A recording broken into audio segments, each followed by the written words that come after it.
नमस्कार, मैं डॉक्टर हेमा देवरानी आज आप लोगों को बच्चों छत्रसाल प्रशस्ति पढ़ाऊँगी। छत्रसाल भी जो हैं वो भूषण के कथानायकों में से हैं और यहाँ पर भी भूषण शिवाजी के समान छत्रसाल जी की प्रशंसा को करते हैं। महाराज छत्रसाल की वीरता, पराक्रमता, शौर्य का वर्णन वो इन पदों में कर रहे हैं।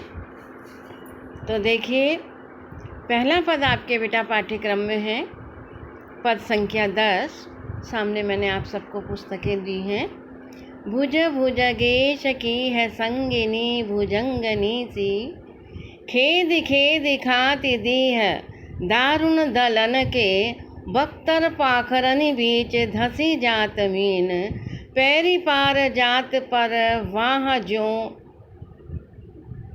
जलन के, रया राय चंपती को छत्रसाल महाराज, भूषण सकत को बखानी यो बलन के, पक्षी पर छीने ऐसे परे पर, छीने वीर तेरी बर छीने बर छीने हैं खलन की।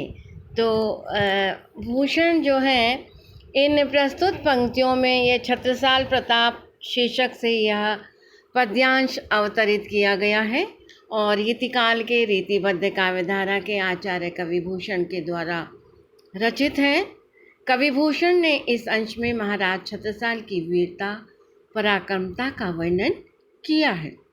कवि भूषण कहते हैं कि रया राव चंपत राव के सुपुत्र महाराज छत्रसाल आपकी भर्ची से तो भुजा रूपी सर्पराज की संगिनी सर्पणी के समान है। वह बर्छी रूपी सर्पणी खदेड़ खदेड़ कर शत्रुओं को डस लेती है।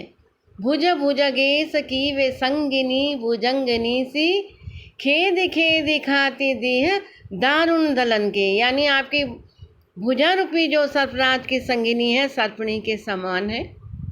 वह बर्छी रूपी सर्पणी खदेड़ खदेड़ कर शत्रुओं को डस लेती है, उनको समाप्त कर देती है। बख्तर पाखरनि बीच ठसी जाति मीन, पैरी पार जात परवाह जो जलन के, वह बर्छी कवच और लोहे की बनी पखारियों में इस प्रकार धस जाती है जैसे मछली जलधारा को चीर कर निकल जाती है। मीन मतलब मछली। पैरी पार जात परवाह जो जलन के, जिस प्रकार से मछली पानी के समूह को यानी पानी को चीर कर पार निकल जाती है, वैसे आपकी बर्छी भी जो है, कवच जो है, लोहे की बनी पखारियों को इस प्रकार धस जाती है उसके बीच में जैसे मछली जलधारा के बीच में चीर कर आगे की ओर बढ़ जाती है। रया राय चंपती को छत्रसाल महाराज, यही पहली पंक्ति है जहाँ से हम अर्थ शुरू कर रहे हैं। हम बराबर कह रहे हैं कि रया राव चंपत राव के सुपुत्र महाराज छत्रसाल जी क्या कह रहे हैं? भूषण कहते हैं कि महाराज छत्रसाल, भूषण सकत को बखानी यो बलन के, तुम्हारे शौर्य का वर्णन कौन कर सकता है, तुम्हारे पराक्रमता का वर्णन कौन कर सकता है। भूषण सकत को बखानी के बलन के, आपकी शौर्यता का, आपकी वीरता का, आपकी पराक्रमता का वर्णन कौन कर सकता है।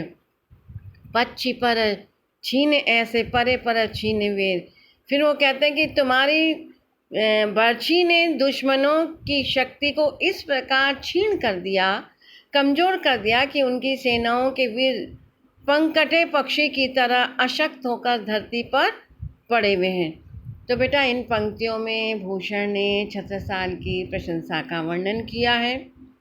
अनुप्रास, यमक, उपमा, रूपक अलंकारों का बहुत ही सुंदर प्रयोग हमें यहाँ देखते ही मिलता है। अब देखिए दूसरा पद कितना सुंदर है, बिल्कुल वीर रस से ओतप्रोत होकर के, ओज गुण से पूरित होते हुए इस पद में छत्रसाल की तलवार को युद्ध क्षेत्र में काली की तरह विनाश करने वाली चित्रित किया गया है, बिंबित किया गया है।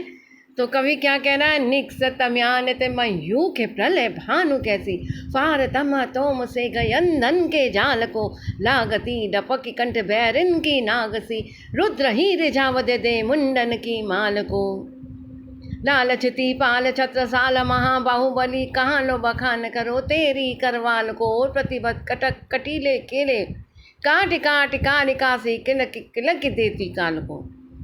तो यहाँ छत्रसाल प्रताप से ये पंक्तियाँ उद्धृत की गई हैं। कवि ने महाराज छत्रसाल की तलवार को युद्ध क्षेत्र में काली की तरह विनाश करने वाली चित्रित किया है। कवि भूषण कहते हैं महाराज छत्रसाल की तलवार जब म्यान से निकलती है, निकल सकता म्यान तो मयूख है प्रलय भानु कैसी, जब महाराज छत्रसाल की तलवार क्या होती है, म्यान से निकलती है, तो वो कैसी लगती है, उसी प्रकार जिस प्रकार छत्रसाल की तलवार जैसे सूर्य की, वो कह रहे हैं जैसे सूर्य की किरणें क्या होती हैं, अंधकार समूह को नष्ट कर देती हैं, उसी प्रकार महाराज छत्रसाल की तलवार भी है, शत्रु सेना के हाथियों के झुंड झुंड को फाड़ देती है और हस्ती समूह रूपी जाल को काट देती है। लामक तो बार बार कह रहे, कैद फारता में तुमसे गयन धन के जाल को, हाथियों के समूह को ऐसे नष्ट करती है। लागती लपंग की कंठ बैरिन की नागसी, और हस्ती समूह रूपी जाल को काट दे। तलवार इस तरह की है कि लपक का शत्रुओं के कंठ में लग जाती है और क्रोध के देवता रुद्र को शत्रुओं के मुंडमाल देकर प्रसन्न करती है। रुद्र ही रिझाव, यानी रुद्र को, क्रोध के जो देवता रुद्र हैं उनको प्रसन्नचित करती है। कैसे? रुद्र ही रिझाव देते मुंडन के माल को, शत्रुओं के माल को, उनके गले की माल को दे करके, यानी उनके मुंडों की माला दे करके। लालचती पाल छत्र साल महाबाहुबलु, और फिर इस प्रकार से वो क्या कह रहे हैं, वो इस प्रकार से क्या बात की चर्चा कर रहे हैं, वो कह रहे हैं, कवि कहता है कि महाराज छत्रसाल, हे महाबाहु और पराक्रमी वीर, मैं आपकी तलवार शौर्य का वर्णन कहाँ तक करूं, अर्थात आपके तलवार संचालन का कौशल अकथनीय है, अनुपम है। आपकी तलवार तो शत्रु पक्ष की सेना के अनेक बड़े बड़े योद्धाओं को काट काट कर कालिका की तरह युद्ध क्षेत्र में किलकारी मारती हुई यमराज को कलेवा दे रही है, अर्थात काल को संतुष्ट करती है। वो क्या कह रहे हैं, प्रतिबद्ध कटक कटीले केटी काट काट कालिका से किलक किलक देती काल को, कालिका के समान वो क्या कर रही है, सबके मुंडों को काटते हुए यमराज को दे रही है, उसको प्रसन्नचित कर रही है। तो महाराज छत्रसाल की तलवार संचालन के कौशल का वर्णन बहुत ही अद्वितीय रूप से भूषण ने किया है। तलवार को नागिन एवं कालिका के समान बताया है। क्रोध के देवता रुद्र को मुंडमाल देने का कथन छत्रसाल के शौर्य का निश्चित रूप से व्यंजक है। ये दोनों ही पद परीक्षा की दृष्टि से महत्वपूर्ण है। और ये वाला पद तो देखिए कि निक्सतम यानते मयू के प्रलय भानु कैसी फारतम तोम से गयंदन के जान को, बहुत ही सुंदर वीर रस से ओत प्रोत ये